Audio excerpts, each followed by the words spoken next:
ಡಿಕೆಶಿ ವಿರುದ್ಧ ಗೌಡರಿಂದ ಭ್ರಷ್ಟಾಚಾರದ ಅಸ್ತ್ರ ಪ್ರಯೋಗ ಆಗಿತ್ತು. ಬಿಡಿಎಯಲ್ಲಿ ಬಾಚಿಕೊಳ್ತಾ ಇದ್ದಾರೆ ಅಂತ ಹೇಳಿದ್ರು ದೇವೇಗೌಡರ ಈ ಆರೋಪಕ್ಕೆ ಡಿಕೆ ಶಿವಕುಮಾರ್ ಕೌಂಟರ್ ಕೊಟ್ಟಿದ್ದಾರೆ. ಗೌಡರ ಕುಟುಂಬದ ಆಸ್ತಿ ಎಷ್ಟಿದೆ ಅಂತ ಲೆಕ್ಕ ಕೊಡ್ಲಾ ನಿಮ್ಗೆ ಅಂತ ಪ್ರಶ್ನೆ ಮಾಡಿದ್ದಾರೆ. ಬೆಂಗಳೂರು ಸುತ್ತಮುತ್ತ 1,000 ಎಕರೆ ಇದೆ. ಗೌಡರ ವಿರುದ್ಧ ಆಸ್ತಿ ಅಸ್ತ್ರವನ್ನ ಪ್ರಯೋಗ ಮಾಡಿದ್ದಾರೆ ಡಿಕೆ ಶಿವಕುಮಾರ್. ನಾನು ಈಗ ಚರ್ಚೆ ಮಾಡೋಕ್ ಹೋಗಲ್ಲ, ಅವಶ್ಯಕತೆ ಇಲ್ಲ. ಏನೆಲ್ಲ ಕಡ್ಲೆಕಾಯಿ ಆಲೂಗಡ್ಡೆ ಬೆಳೆದಿದ್ರ, ಬೇರೆಯವರ ಬಗ್ಗೆ ಮಾತನಾಡುವಾಗ ಎಚ್ಚರ ಇರಬೇಕು. ನಾನು ಜೈಲಿಗೆ ಹೋದಾಗ HDK ಏನಂದ್ರು ಗೊತ್ತಾ? ದುಡ್ಡು ಹೊಡೆದಿದ್ದಾನೆ, ತಿಂದವರು ಅನುಭವಿಸ್ತಾರೆ ಅಂದಿದ್ರು. ಆದ್ರೂ ನಾನು ಎಲ್ಲ ಸಹಿಸಿಕೊಂಡು ಸುಮ್ಮನೆ ಇದ್ದೆ ಅಂತ ವಾಗ್ದಾಳಿ ನಡೆಸಿದ್ದಾರೆ.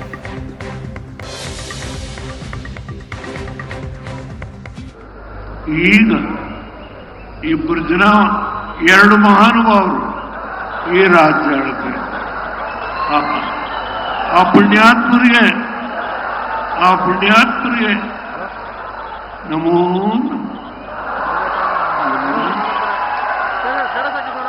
ಮೋದಿಯವರ ಬಗ್ಗೆ ಎಷ್ಟು ಲಘುವಾಗಿ ಒಬ್ಬ ರಾಜ್ಯದ ಮುಖ್ಯಮಂತ್ರಿ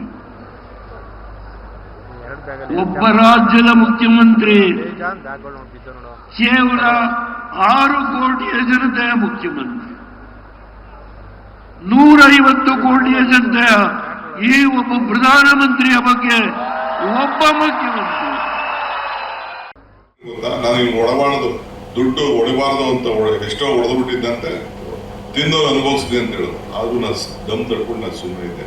ಏನೆಲ್ಲ ಕಳೆಕಾಯಿ ಆಲೂಗಡ್ಡೆ ಬೆಳೆದ್ಬಿಟ್ಟಿಲ್ಲ, ಎಷ್ಟಿದೆ ಅವ್ರ ಕುಟುಂಬದ ಆಸ್ತಿ ಅಂತ ನನಗೆ ಲೆಕ್ಕ ಕೊಡಲ್ಲ ನಿಮ್ಗೆ. ಬೆಂಗಳೂರು ಸುತ್ತಮುತ್ತಲೇ 1,000 ಎಕರೆ, 1,000 ಎಕರೆ. ನಾನೀಗ ಅದನ್ನ ಚರ್ಚೆ ಮಾಡಕ್ ಹೋಗುದಿಲ್ಲ. ನನಗೆ ಅವಶ್ಯಕತೆ ಎಷ್ಟು ಬೇಕಾದ್ರೂ ಮಾಡ್ಕೊಳ್ಳಿ, ಬದಿಕೊಳ್ಳಿ, ನನಗೇನಂತ ತಪ್ಪು ಅಂತ. ಬೇರೆಯವ್ರ ಮೇಲೆ ನಾವು ಗ್ಲಾಸ್ ಹೌಸ್ ಹೇಳ್ಬಿಟ್ಟು ಬೇರೆಯವ್ರ ಮೇಲೆ ಮಾತಾಡೋದು ಆಗ್ತಾ ಇದೆ. ಬೇರೆಯವ್ರಿಗೆ ಯಾರನ್ನು ಕೂಡ ಬೆಳೆಯೋದನ್ನ ಸಹಿಸಕ್ ಆಗಿಲ್ಲ ಅಂತಂದ್ರೆ ಎಷ್ಟು ಅಂತ ನೋಡ್ಕೊಂಡಿರ್ತೀರಿ. ನಾನು ತಮ್ಗೆ ಹೇಳೋದು ಇಷ್ಟೇ, ಈಗ ಒಂದು ಅವಕಾಶ ಸಿಕ್ಕಿದೆ, ಆಯ್ತು ಕೊಟ್ಟಾಯ್ತು. ಬಿಜೆಪಿಲಂತೂ ನಮ್ಮೂರ ಯಾರಿಗೂ ಅವಕಾಶ ಇಲ್ಲ. ದಳ ಹಿಂಗ್ ಗೆಲ್ಲಕ್ ಸಾಧ್ಯ ಇಲ್ಲ, ದಳ ಬರಕ್ ಸಾಧ್ಯನಾ? ಎಂತ ಕಾಲದಲ್ಲಿ 40ಕ್ಕೆ ಬಂದದಕ್ಕೆ ಸುಸ್ತಾಗುತ್ತೆ, ಈಗ 19ಕ್ಕೆ ಬಂದಿದೆ. ಮುಂದಕ್ಕೆ ಏನಾಯ್ತದ ಗೊತ್ತಿಲ್ಲ ನನಗೆ.